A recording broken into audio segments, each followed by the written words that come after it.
Assalamualaikum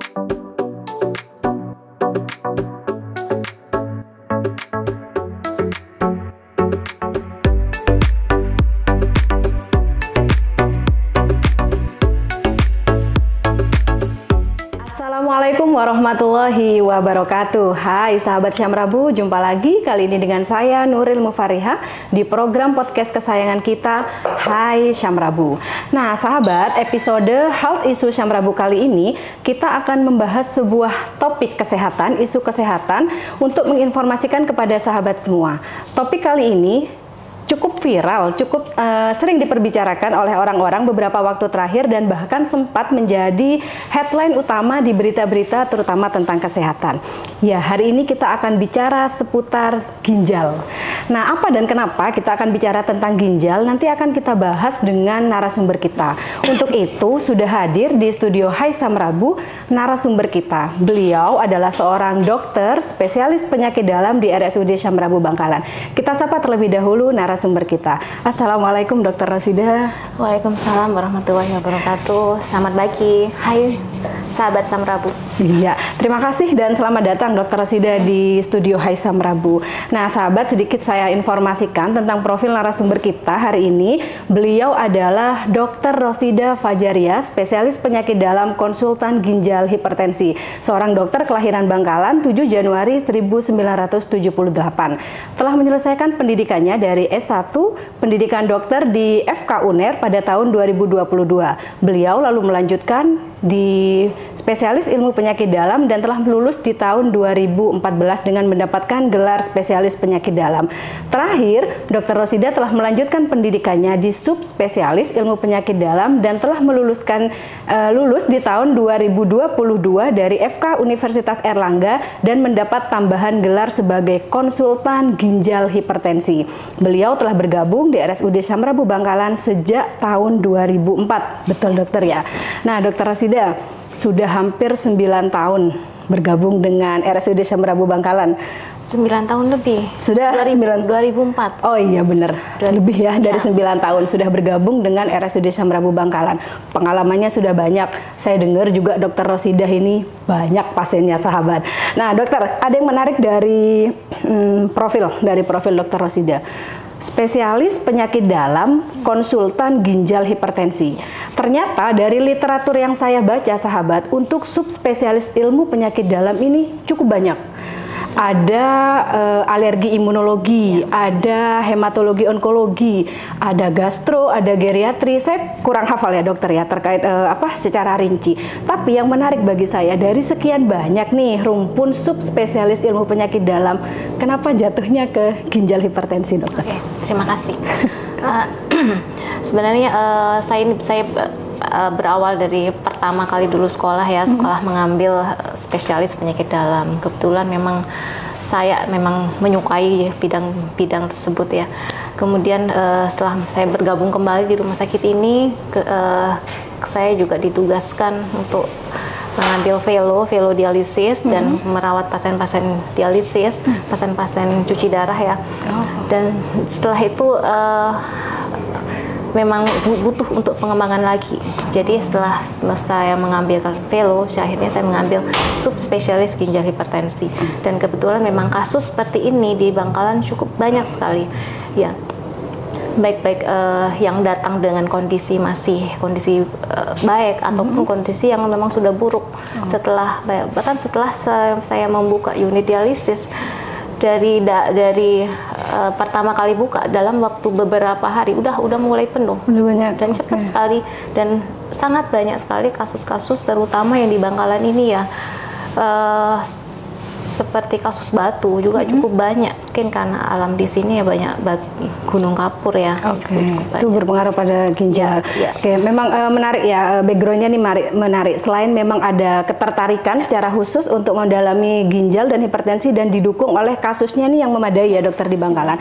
Nah dokter, oleh karena itu sekarang kita akan bahas nih tentang ginjal. Tapi dokter, karena memang penikmat dari podcast Haisam Rabu ini banyak kalangan, tidak hanya kesehatan dokter ya. Jadi artinya semuanya ini bergabung di podcast ini untuk mendapatkan informasi yang lebih. Jadi mungkin dokter, sebelum kita membahas tentang kesehatan ginjal nih secara spesifik, kita kenalan dulu kali ya dokter sama ginjal ini. Nah, sebenarnya ginjal ini adalah organ yang seperti apa sih di tubuh manusia? Fungsinya apa dokter? Oke, terima kasih.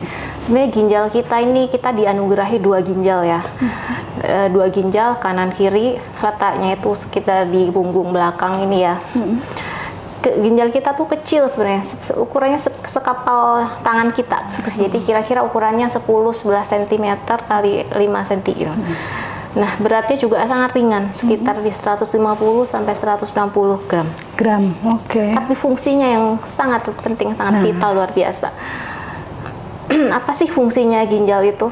Sebelum kita lihat fungsinya apa, ginjal itu tugas utamanya adalah menyaring ya, filtrasi. Menyaring, ya. Filter. Jadi yang awalnya adalah menyalurkan, mengalirkan air seni, air kencing. Nah, di situ di ginjal itu ada filtrasi. Namanya unit terkecil dari ginjal itu adalah nefron. Nefron itu terdiri dari glomerulus dan tubulus, dan disitulah tempat menyaring semua toksin sampah yang berbahaya, toksin-toksin sampah, sisa metabolisme, semuanya dibuanglah lewat situ, disaringlah di situ. Itu fungsi utama. Yang kedua adalah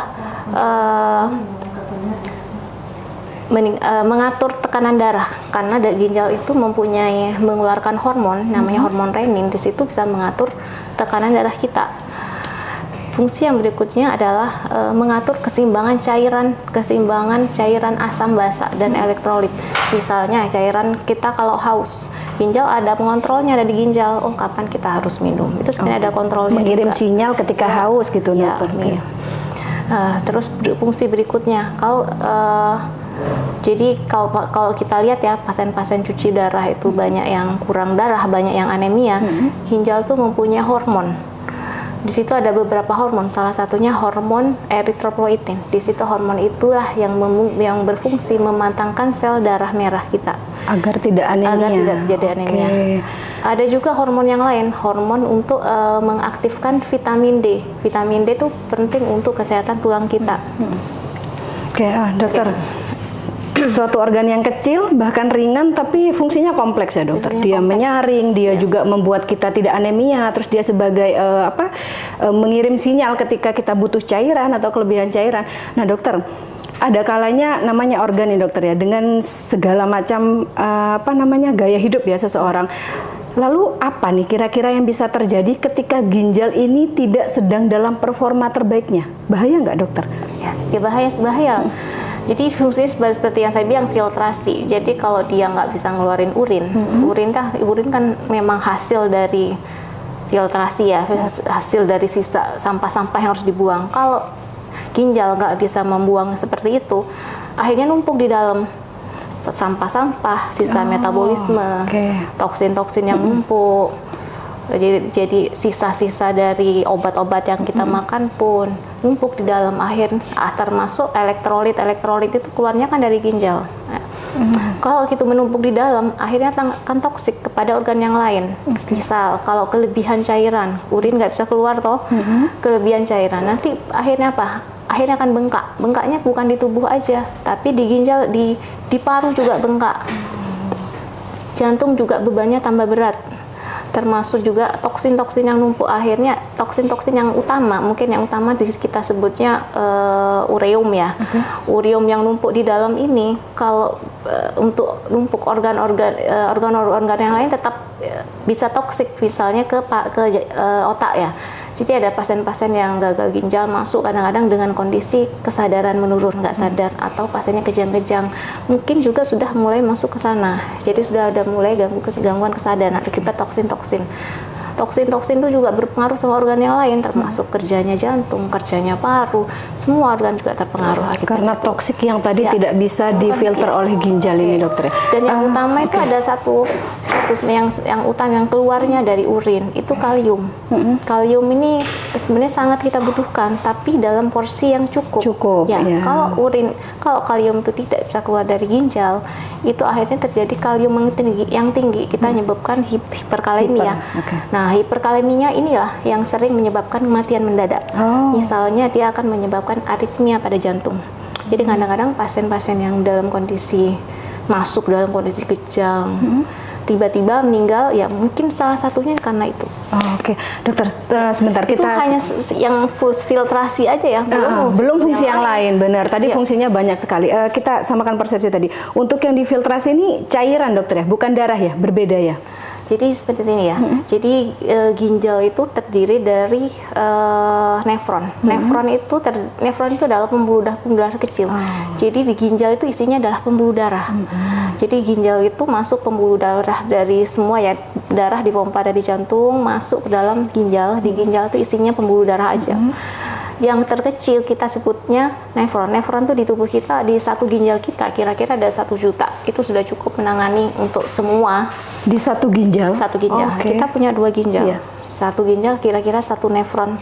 1 juta nefron. Di ginjal, nefron itu terdiri dari pembuluh darah kecil itu, dan setiap detiknya akan mengalir darah itu seperti itu, dan disitulah terjadi filtrasi, penyaringan di unit yang terkecil itu. Jadi di glomerulus kita nyebutnya ya, di glomerulus dan di tubulus. Jadi di situ disaring, yang berguna kita buang, yang tidak berguna dialirkan lewat kencing melalui ureter, lanjut langsung ke kandung kencing.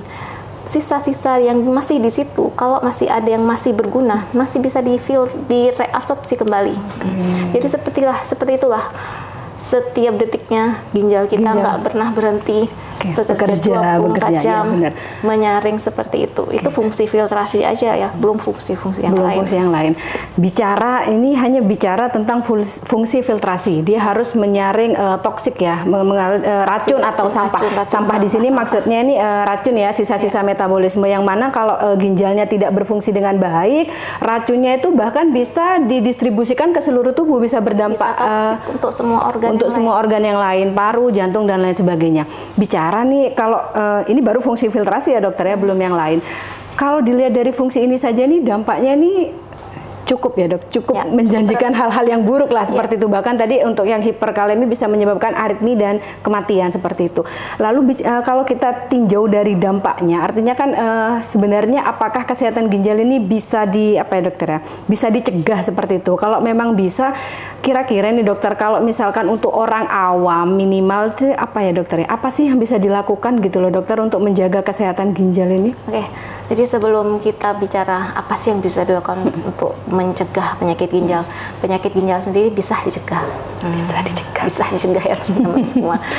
Jadi pertama saya mau menyampaikan dulu, penyakit ginjal ini kita bagi menjadi 2. Jadi penyakit ginjal akut dan penyakit ginjal kronis. Akut dan kronis. Apa itu dokter? Kalau kita bilang akut itu artinya mendadak dia. Jadi antara beberapa jam sampai beberapa hari.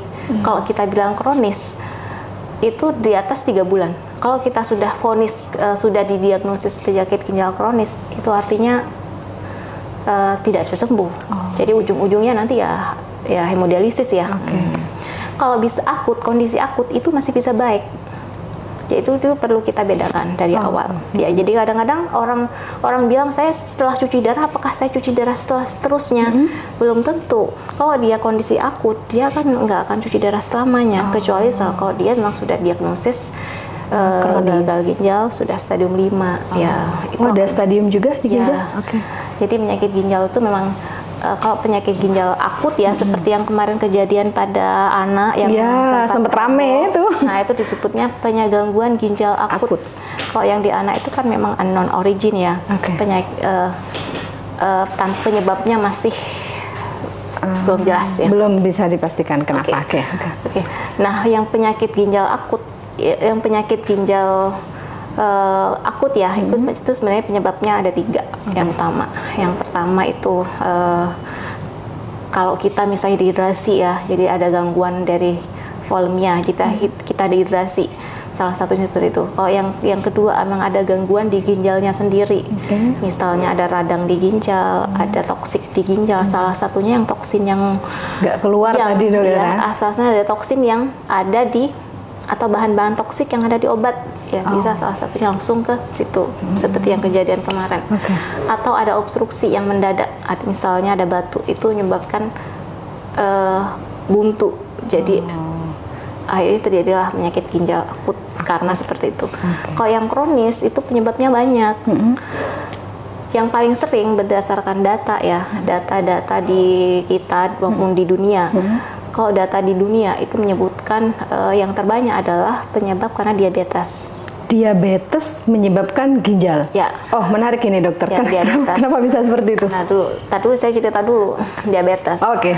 Kalau di Indonesia yang terbanyak itu hipertensi malah. Hipertensi, yang kedua adalah diabetes, yang ketiga ini radang ginjal, dan penyebab-penyebab yang lain masih banyak lagi. Bisa batu, bisa karena toksin, bisa karena penyakit ginjal polikistik, macam-macam. Autoimun juga banyak, masih banyak lagi penyebabnya. Yang bisa menyebabkan penyakit ginjal kronis gitu, yang lama itu dokter ya, butuh penanganan. Itulah yang akhirnya nanti tidak bisa sembuh. Jadi yang masih bisa dicegah sebelum terjadi penyakit ginjal kronis lah yang bisa dicegah. Oh gitu.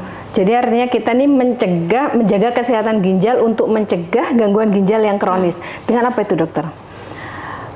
Yang sebenarnya ada rule-nya ya, ada 8 rule. Misalnya 8 rule itu yang saya baca di Hari Ginjal Dunia ini. Jadi yang pertama, olahraga rutin. Jadi menjaga aktivitas rutin yang seimbang. Kedua, kalau dia ada diabetes ya gula darah harus stabil, normal. Paling enggak gula darah terkontrol ya. Kalau ada dia hipertensi, tensinya stabil, dia di bawah 140 target ya, dikatakan tidak hipertensi ya dokter ya, tidak darah tinggi kalau di bawah 140. Di sistol di bawah 140 dan diastol di bawah 90. Yang keempat cairan cukup, jadi jangan sampai dehidrasi, kekurangan cairan. Terus yang kelima, makan sehat, pola makan yang sehat. Jadi hati-hati, tetap jaga jangan terlalu banyak yang berlemak, yang urin tinggi, uric acid yang tinggi, ya. Pola hidup yang sehat ya. Terus yang ke berapa itu? Yang keenam. Hati-hati minum obat sembarangan.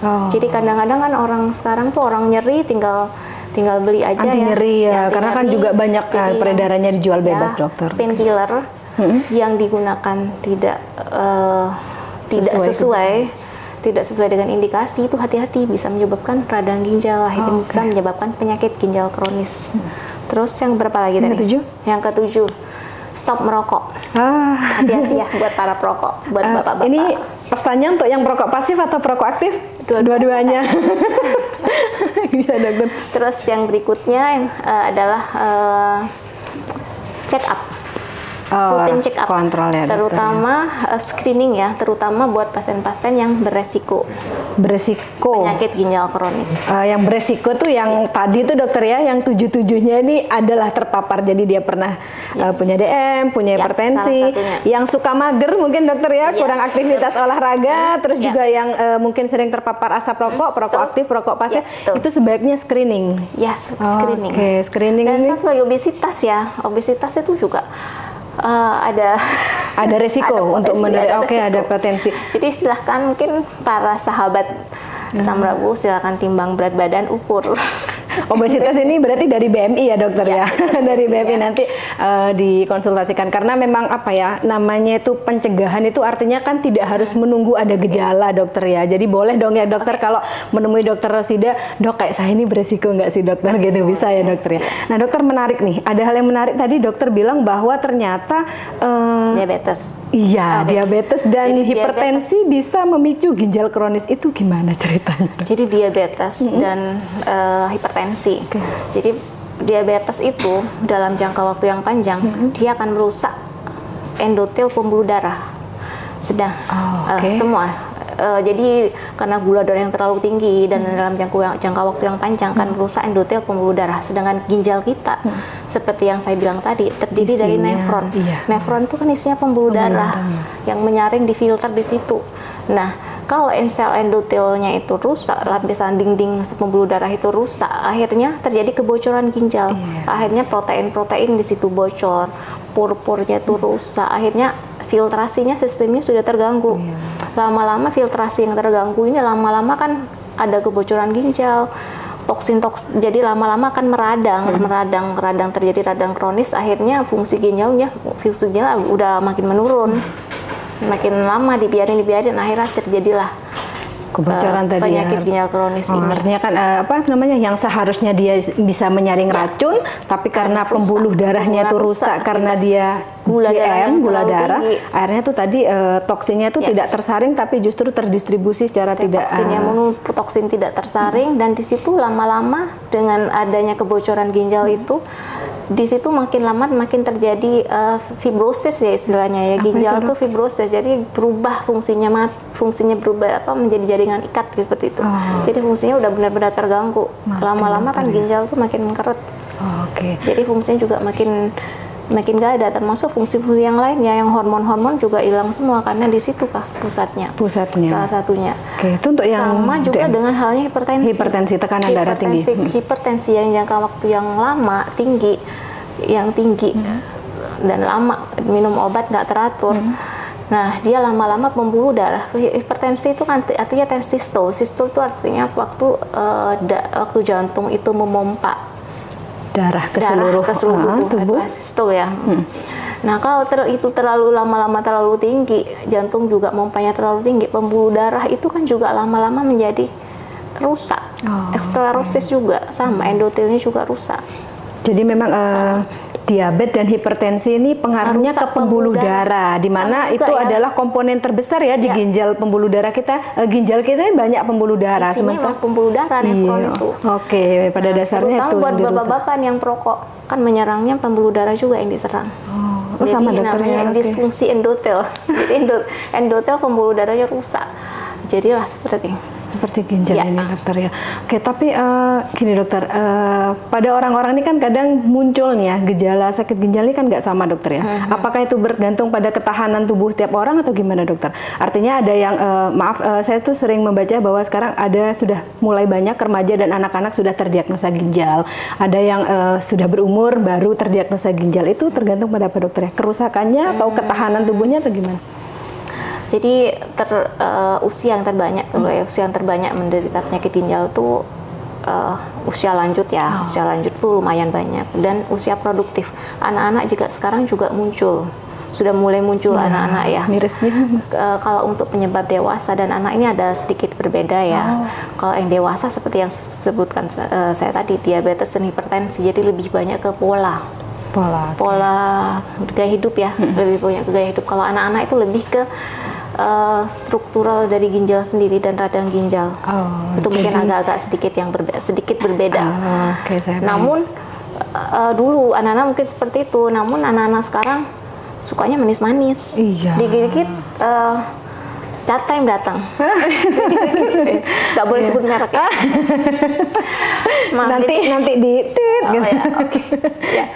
Jadi seperti itu lah. Jadi sudah tercampur semua seperti itu. Jadi Nah dokter nih, bicara tentang Hari Kesehatan Ginjal ini juga sekaligus informasi ya dokter ya buat sahabat. Jadi memang sahabat ini bertepatan dengan memperingati Hari Ginjal Sedunia, yang mana peringatan Hari Ginjal Sedunia ini diperingati setiap hari Kamis di minggu kedua pada bulan Maret. Kebetulan di tahun 2023 ini peringatan Hari Ginjalnya itu jatuh pada tanggal 9 Maret 2023. Literatur yang saya baca dokter, informasinya ternyata untuk tema Hari Ginjal Sedunia tahun ini adalah Kidney Health for All, Preparing for the Unexpected, Supporting the Vulnerable. Nah dokter, pesan saya baca dokter, pesan apa sih sebenarnya yang ingin disampaikan dari tema yang diusung tahun ini? Jadi sebenarnya Hari Ginjal Sedunia itu kita tidak merayakan ya, tapi kita memperingati.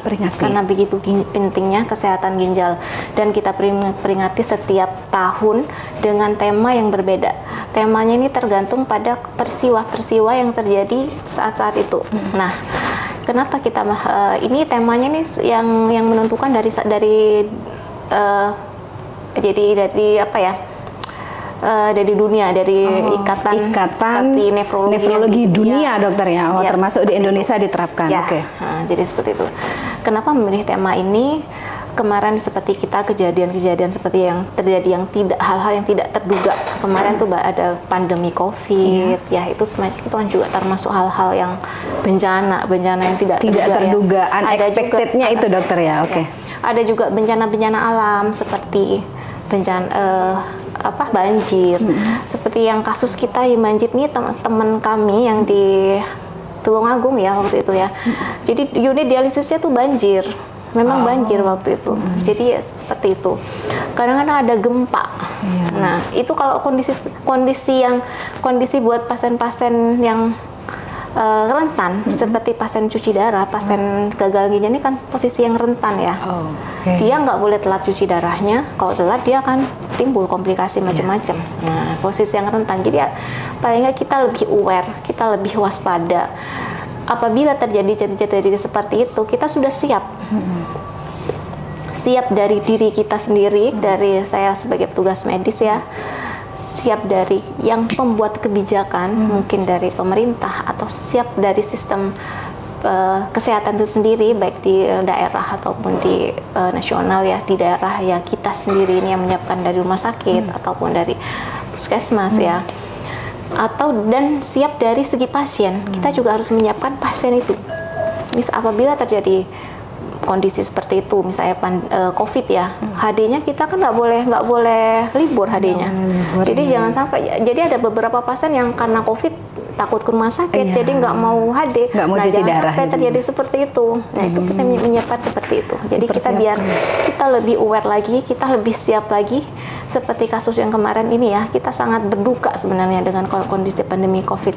Pasien-pasien saya, pasien-pasien teman-teman yang di luar sana berkurang banyak sekali akibat terjadinya COVID. Gugur karena pandemi COVID ya, karena pandemi COVID. Karena pasien-pasien cuci darah ini seperti yang saya bilang tadi, posisi rentan, sangat rentan sekali.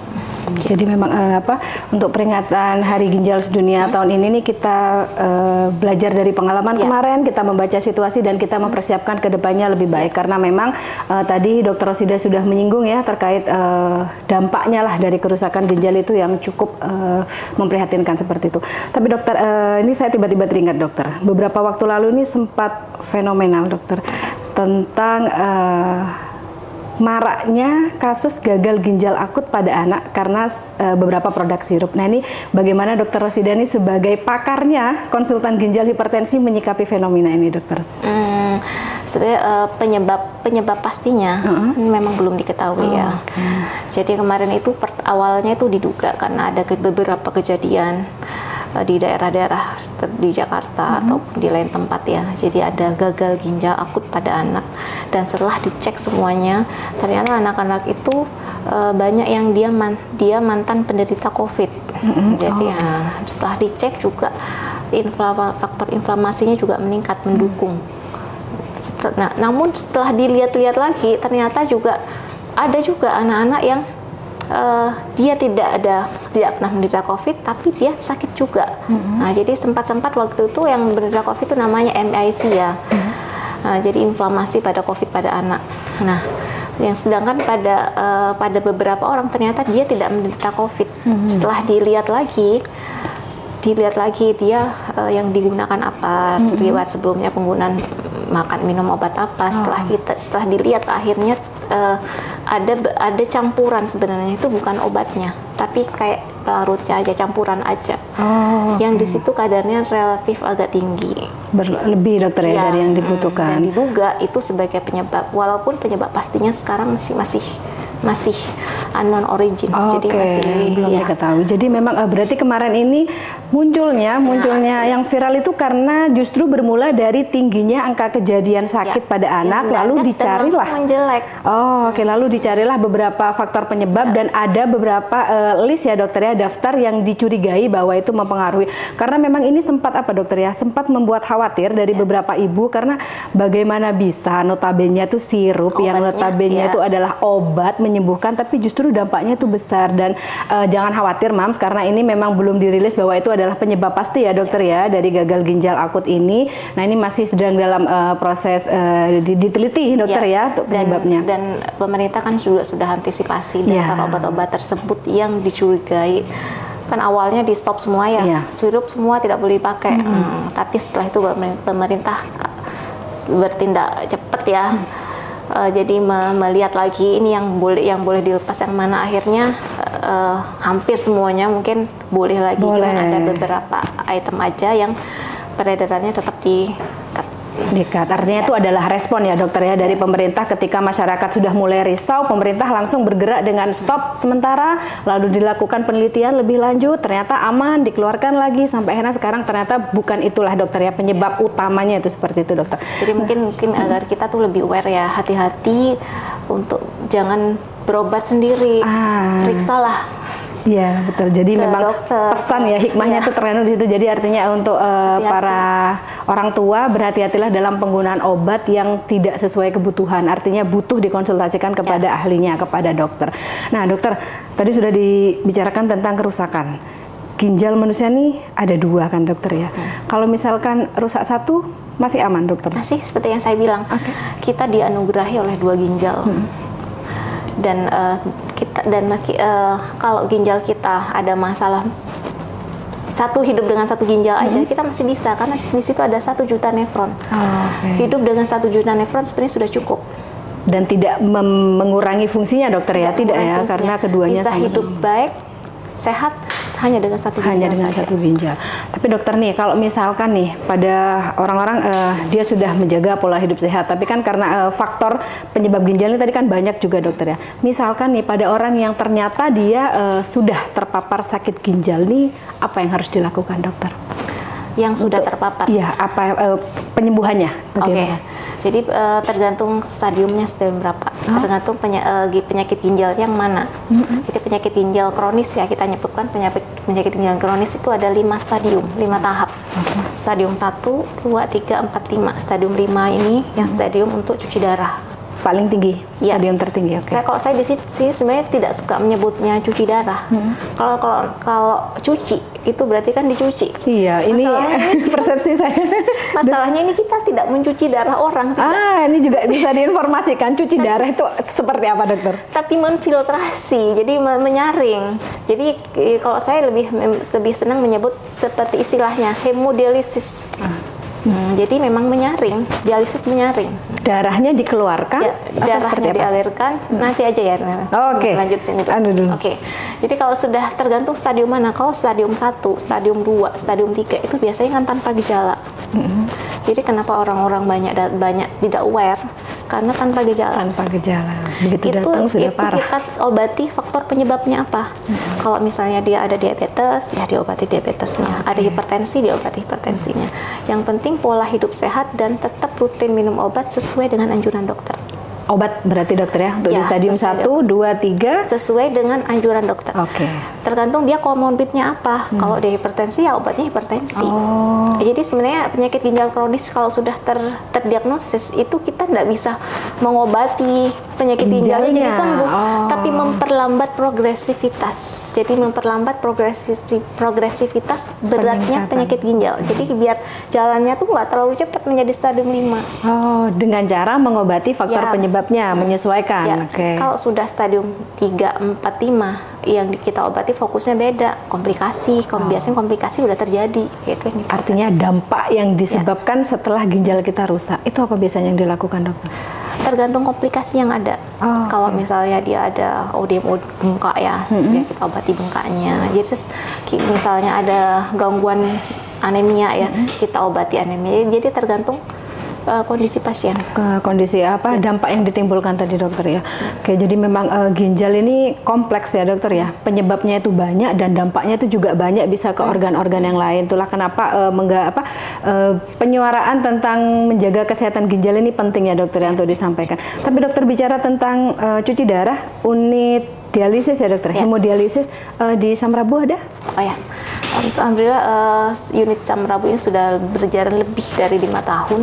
Kalau dulu kita bernama unit hemodialisis, kalau sekarang kita ganti nama unit dialisis, karena kita di sini bisa melayani, selain melayani hemodialisis, cuci kita darah, juga bisa melayani CAPD. CAPD itu is continuous ambulatory peritoneal dialisis. Jadi artinya cuci darah penyaringannya itu lewat membran di perut ya. Oh, lewat pusar dokter? Iya, lewat perut. Lewat perut. Peritoneal, peritoneum. Jadi lapisan di perut. Jadi sebagai ginjal buatannya, filtrasinya itu. Kalau hemodialisis itu filtrasinya kan kita namakan dialiser sebagai ginjal buatannya, penyaringnya itu. Penyaringnya. Ini sudah berjalan selama hampir 5 tahun di RSUD Samrabu Bangkalan. Yang CAPD ini mungkin baru tahun ini. Baru tahun ini, oke. Berarti artinya ada progres ya dokter ya, ada peningkatan yang bisa kita lakukan untuk melayani masyarakat. Tapi kalau bicara pasiennya banyak kah dok untuk dialisis pasien ini? Kita sudah full ya dari awal-awal berdiri udah mulai full, terus setelah pandemi COVID bablas hampir separuh bablas ya. Bablas itu maksudnya gugur dokter? Guguran. Nah, setelah pandemi COVID itu mulai terisi penuh, dan ini sudah mulai penuh lagi, sudah setahun ini penuh. Ada berapa alat yang kita punya di 14 mesin. 14 mesin dan itu penuh? 14 mesin kita bagi 2 shift, pagi dan siang. Oke, dan itu penuh ya. Ini artinya apa ya, sedikit gambaran untuk sahabat ya dokter ya, bahwa memang kasus gangguan gagal ginjal ini nyata. Artinya ini Dr. Rosidah memang melayaninya cukup banyak, bahkan alat yang dimiliki oleh RSUD Samrabu ini full, sehingga untuk orang-orang yang ini harus mengantri dokter ya, bahkan untuk untuk mengupgrade kesehatannya tuh harus ngantri gitu, suatu hal yang cukup miris ya. Mudah-mudahan semoga terus membaik. Jadi terapi cuci darah itu selain dari cuci darah atau dialisis ya, ada lagi terapi, yaitu transplantasi ginjal. Jadi, transplantasi ginjal, ganti ginjal gitu maksudnya? Ya, jadi ditransplan. Jadi yang kita butuhkan adalah donor ginjal. Di dunia itu sudah biasa dikerjakan, karena kalau di luar terapi utamanya adalah malah transplan. Jadi dialisis itu menunggu waktu untuk transplan. Tapi kalau di Indonesia transplan ini belum begitu banyak, tapi sudah mulai berjalan. Seperti di Jakarta, Bandung, Malang, malah di Sumatera juga ada, di Surabaya itu juga ada, cuman kemarin sempat terhenti karena ada pandemi COVID. Itu sudah bisa dikerjakan. Artinya di Indonesia ini sudah pernah melakukan transplantasi ginjal, tapi apakah mudah prosedurnya dokter? Prosedurnya sebenarnya ada prosedur khusus. Yang penting adalah menyiapkan donor ginjal. Dan transplantasi ginjal di sini sudah tercover dengan BPJS. Jadi masih kalau dia jadi tidak semua orang harus ditransplan. Jadi ada kriteria tertentu yang dia boleh ditransplan. Jadi kalau kondisi pasiennya itu kondisinya baik, jangka panjangnya baik, dan tidak banyak komplikasi yang terjadi, tidak banyak komorbid yang terjadi, masih bisa dilakukan transplan. Apalagi kalau pasiennya itu usia produktif dan dia masih harapan hidupnya masih panjang dia melalui transplantasi ginjal. Tapi dokter, menarik, bayangan saya tentang transplantasi ginjal ini mirip-mirip dengan transfusi dokter. Jadi kita memasukkan lain. Tapi apakah ada syarat khusus dokter untuk melakukan transplantasi ginjal ini? Atau minimal gini dokter, kenapa harus ada donor ginjal? Apakah tidak ada bank ginjal seperti itu? Belum ada. Jadi donor ginjal itu artinya ginjal kita tuh tetap utuh. Maksudnya ginjal penderita, si resipien ya, ginjal penderita tetap utuh, tidak diambil. Jadi ginjal yang sakit tetap dibiarkan di situ. Jadi ditambahkan 1 ginjal dari donor.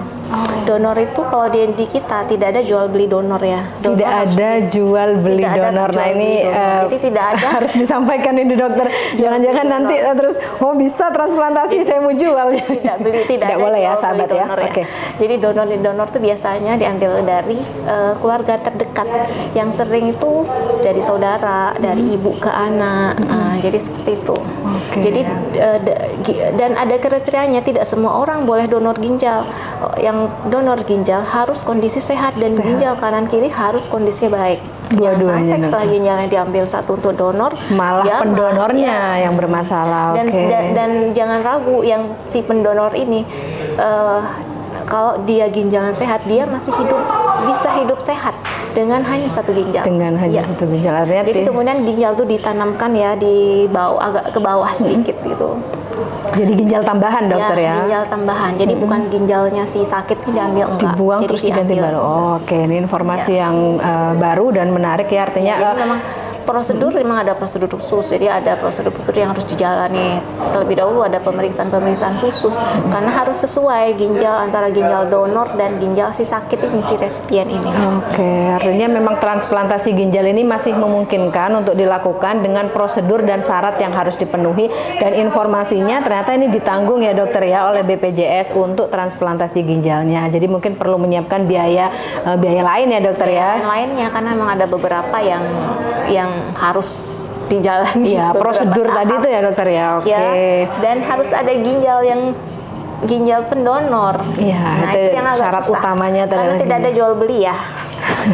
Ya, ini adalah informasi yang penting bahwa tidak ada jual beli ginjal, bahwa untuk transplantasi ginjal ini harus ada pendonornya.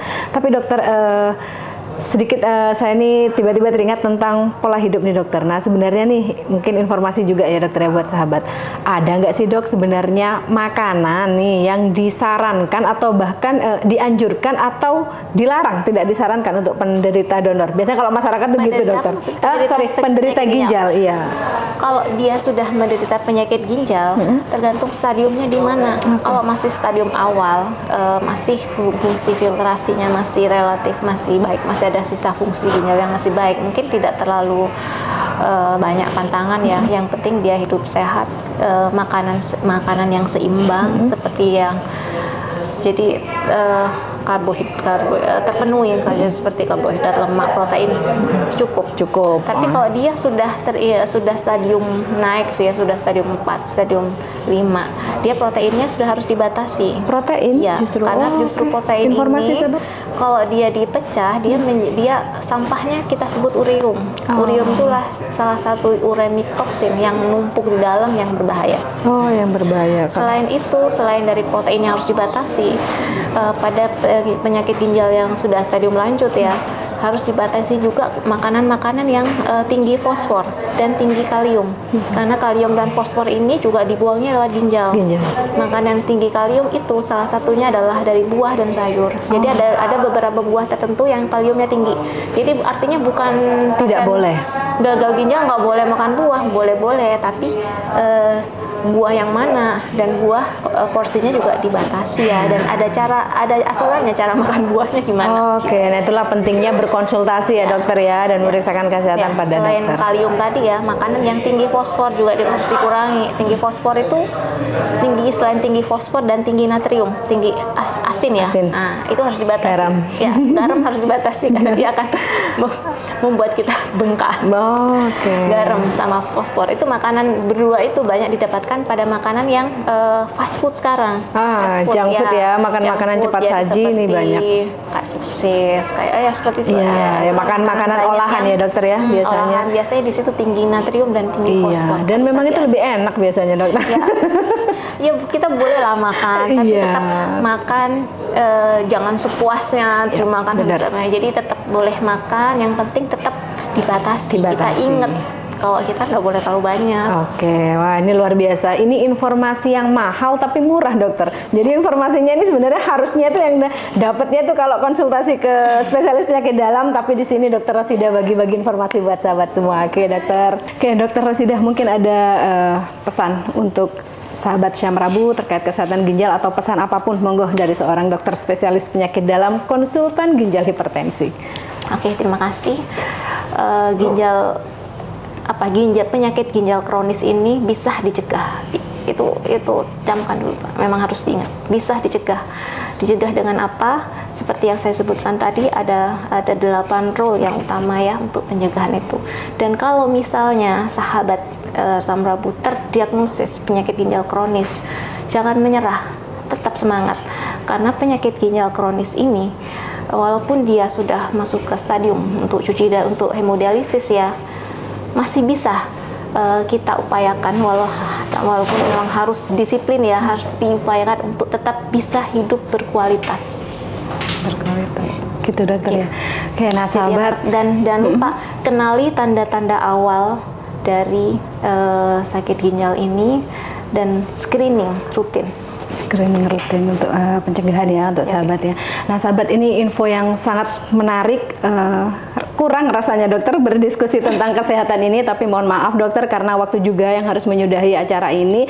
Untuk sahabat Asam Prabu, jika ada keluarga atau hal yang sebenarnya ingin dikonsultasikan lebih lanjut, ingin mendapatkan informasi lebih lanjut, jangan khawatir, bisa berkonsultasi untuk screening, untuk pencegahan, dan untuk melihat potensi-potensi sakit ginjal ini langsung menemui Dokter Rosida. Karena Dokter Rosida ini praktek di Poli Penyakit Dalam di instalasi rawat jalan RSUD Asam Prabu Bangkalan setiap hari apa nggih dok?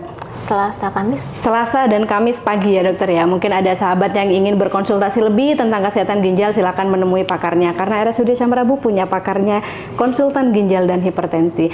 Nah sahabat, jika bicara tentang ginjal tadi memang ini adalah semata-mata informasi dan edukasi ya dokter ya kepada masyarakat. Kita menyampaikan bahwa Dokter Rosida telah memberikan semangat sakit ginjal itu bisa dicegah, sekalipun bagi yang sudah terdiagnosa masih bisa memiliki harapan hidup yang berkualitas dengan penanganan yang tepat seperti itu.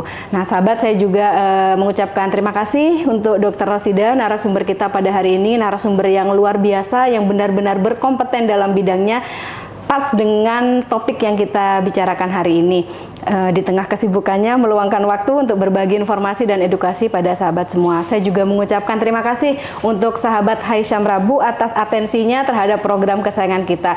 Jangan lupa terus berpartisipasi di acara ini dengan cara like, komen, dan subscribe YouTube channel kita sebanyak-banyaknya. Sahabat juga bisa memberikan ide tentang topik kesehatan apa yang ingin kita bahas nih di episode berikutnya. Nanti tim akan follow up dengan mempersiapkan narasumber terbaik dan yang kompeten di bidangnya. Sahabat juga bisa follow akun sosial media kita, nanti di bawah ini ada akun sosial medianya, di follow ya sahabat ya. Nah sahabat, sebagai pesan closing dari saya bahwa mari kita jaga kesehatan ginjal kita bersama. Dia yang memiliki kesehatan maka akan memiliki harapan, dan dia yang memiliki harapan memiliki segalanya. Akhir kata saya mohon pamit. Assalamualaikum warahmatullahi wabarakatuh.